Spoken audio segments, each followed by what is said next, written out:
গত ১ জুলাই ২০২৫ তারিখ বিকাল আনুমানিক ৩ ঘটিকায় পাবনা জেলার সাথিয়া থানাধীন কাশীনাথপুর এলাকায় ৪ ও ৫ বছরের দুজন শিশু একই এলাকার মুদি দোকানদার রনির দোকানে খাজা কিনতে গেলে দোকানদার রনি শিশুদেরকে তার দোকান সংলগ্ন নিজ বাড়িতে খাজার প্রলোভন দেখিয়ে নিয়ে যায়।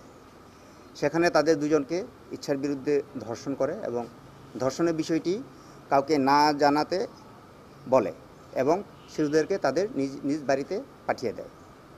ভিকটিমদ্বয় অসুস্থ অবস্থায় বাড়ি ফিরে আসলে পরিবারের সদস্যরা তাদের অসুস্থতার কারণ জানতে চাইলে শিশু দুইটি তাদের সাথে নির্যাতনের বিষয়টি জানায়। উক্ত ঘটনায় একজন ভিকটিমের অভিভাবক পাবনা জেলার সাথিয়া থানায় একটি ধর্ষণ মামলা দায়ের করে।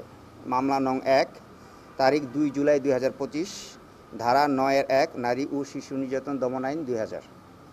এরই ধারাবাহিকতায় অধিনায়ক র্যাব ১২ সিরাজগঞ্জ মহোদয়ের দিক নির্দেশনায়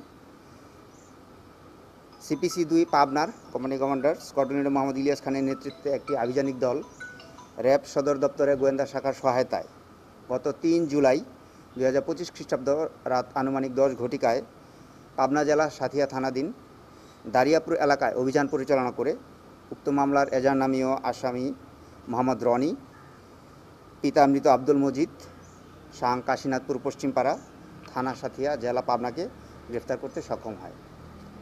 গ্রেপ্তারকৃত আসামিকে পরবর্তী আইনানুগ ব্যবস্থা গ্রহণের নিমিত্তে সাথিয়া থানায় হস্তান্তর কার্যক্রম প্রক্রিয়াধীন রয়েছে।